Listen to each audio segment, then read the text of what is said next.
بسم اللہ الرحمن الرحیم۔ السلام علیکم۔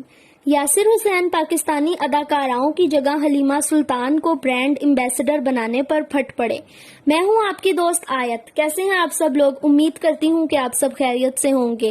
خبر کی تفصیلات کی طرف بڑھنے سے پہلے میری آپ سب سے گزارش ہے کہ ہمارے اس یوٹیوب چینل کو سبسکرائب کر دیں اور ساتھ دیے گئے گھنٹی کے نشان کو لازمی دبائیے گا تاکہ آنے والی تمام لیٹسٹ اور نیو ویڈیوز کا نوٹیفیکیشن سب سے پہلے آپ کے پاس پہنچ سکے۔ تو آئیے اپنی خبر کا آغاز کرتے ہیں۔ اداکار یاسر حسین ایک موبائل فون کمپنی کی جانب سے پاکستانی اداکاراؤں کی جگہ ڈرامہ سیریل ارطغرل غازی کی ہیروئن اسرا بیلجک حلیمہ سلطان کو برانڈ ایمبیسڈر بنانے پر پھٹ پڑے۔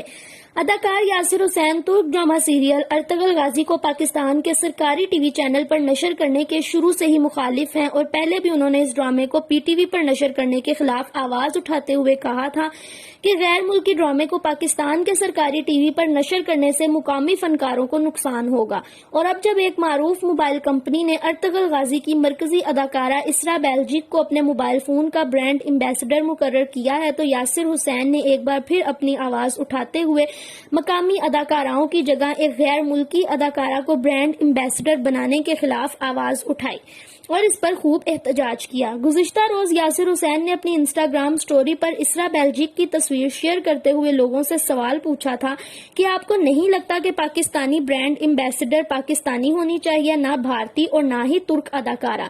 بعد ازاں انہوں نے ایک اور سٹوری میں پاکستان کی تقریباً تمام بڑی اداکاراؤں اور ماڈلز کے نام لکھ کر کہا کیا ماہرہ خان، صبا قمر، سونیا حسین، منال خان، ایمن خان، امر خان، زارا نور عباس، ہانیہ عامر، ثنا جاوید، یمنا زیدی، ارمینا خان، سارا اور ہیرا مانی کوئی اس قابل نہیں کہ پاکستان برانڈ ایمبیسڈر بن سکے۔ یاسر حسین مزید لکھتے ہیں کہ پاکستانی اداکاراؤں کو سپورٹ کریں، پاکستان زندہ باد۔ اوپر بیان کی گئی لسٹ میں یاسر حسین نے اپنی اہلیہ اقرا عزیز کا نام نہ لکھنے کی وجہ بتاتے ہوئے کہا کہ اقرا کا نام اس لیے نہیں ہے کیونکہ وہ پہلے ہی ایک موبائل کی برانڈ ایمبیسڈر ہے۔ یاسر حسین کی اس پوسٹ پر اداکارہ منال خان نے ان کی تائید کرتے ہوئے کہا یاسر حسین بالکل درست کہہ رہے ہیں لیکن ہمارے لوگ انہیں غلط ضرور ثابت کریں گے۔ واضح رہے کہ اس سے قبل کئی بھارتی فنکار پاکستانی پروڈکٹس کے لیے اشتہارات میں ماڈلنگ کر چکے ہیں۔ تو دوستوں کیسی لگی آپ کو ہماری ویڈیو؟ اپنی رائے کا اظہار کمنٹ میں ضرور کیجیے گا۔ اگر ویڈیو پسند آئے تو اسے لائک شیئر کرنا مت بھولیے گا اور چینل کو سبسکرائب بھی کر دیجیے گا۔ اوکے دوستوں، اللہ حافظ، فی امان اللہ۔